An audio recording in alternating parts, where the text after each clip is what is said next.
हामीले के भएको भनेर भन्नुहोस् त एकचोटि मलाई हजुर के समस्या हो यो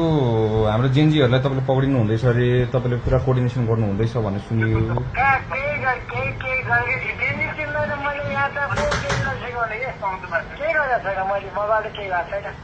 के भएको छैन तपाईँबाट स्योर हो त अनि भिडियोहरू त आइरहेछ त फेरि तपाईँको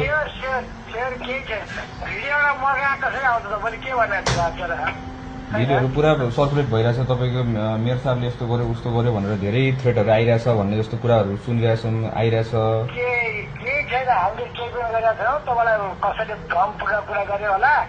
हजुर होइन केही गरेर छैन म पनि त मान्छे म पनि त राजनीति गरेर मान्छे हो मलाई थाहा छ नि त जे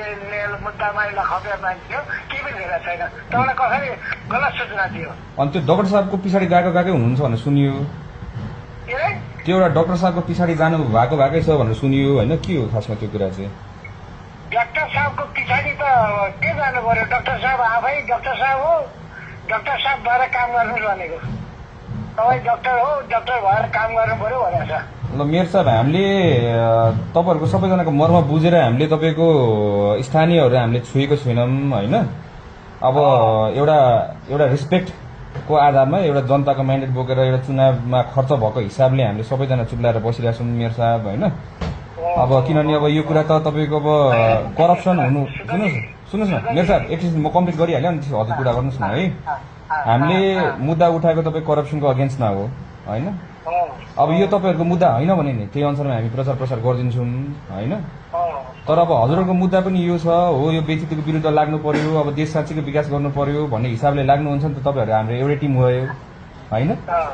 तर यसरी गरेर हाम्रो जेएनजीहरूलाई अरू डाक्टर साहबहरूलाई उचालेको भरमा यताउति अट्याक गर्न थाल्नुभयो भने चाहिँ फेरि हामी सम्पूर्ण जेएनजीहरू चाहिँ यसको एकदम विरोध गर्न थाल्छौँ है मेयर साहब तपाईँसँग एउटै मेरो अनुरोध हो तपाईँ मोमेन्टमा लागेर मान्छे हो हजुर मेयर साहब भ्रष्टाचार विरुद्धमा देशभरिमा एउटा कुनै मेयर अरुण टिकाराम खड्का जसको आफू सुकुम्बासी हो कुनै पनि हालतमा नगरपालिकामा चाहिँ भ्रष्टाचार शून्य भ्रष्टाचार बनाउने अभियानकर्ता म नै हो भेरी गुड मेरो घर हेर्नुहोस् मेरो व्यवहार हेर्नुहोस् मेरा गतिविधि हेर्नुहोस् एउटा नमुना हो त्यो अरूबाट बुझ्ने हो तपाईँले मलाई सिधै बुझेर पर्दैन दोस्रो चिज चाहिँ जेएनजी भन्नेलाई हामीले कहीँ केही गरेकै छैनौँ जेएनजीसँग हाम्रो कुनै विमति अन्तर्गतै छैन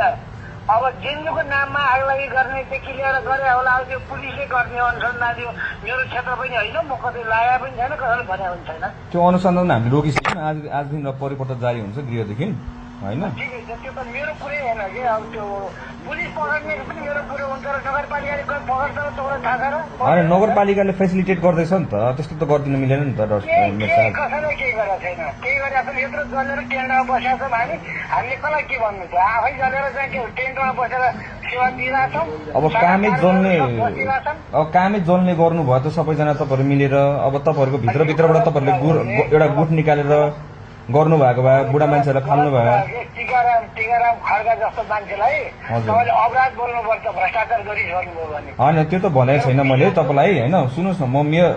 म तपाईँको एभिडेन्स दिनु हुनुहुन्छ मलाई थाहा छैन तर टिकाराम खड्का जस्तो मेयर देशैभरिमा एउटा नमुना मान्छे होला होइन दोस्रो म नै के अरे भ्रष्टाचार अभियानको एउटा अभियन्ता हो अनि त्यो उसलाई बिरामी ठग्ने बिरामीसँग पैसो खाने सारा मान्छेको पैसो त्यहाँ बोर्डिङमा करोडौँ पैसा कमाउने त्यस्ता मान्छेलाई थ्रेट गर्दा तपाईँले जेएनजीलाई थ्रेट गर्यो भन्नु जो उमेरै 45-50 वर्षको मान्छे होला तर चाहिँ त्यस्तो कुनै जेएनजी भनेर जेएनजी पुलिसलाई हामीले कसैलाई केही गरे पनि छैनौँ हामीले बुझ्छौँ मोमेन्टको बारे आरामसँग बुझ्छौँ केही ठुलो कुरा होइन त्यो ल मेरो साहब है त्यति भने है मैले है त्यसबाट भरतबाट मुक्त हुनुहोस् ल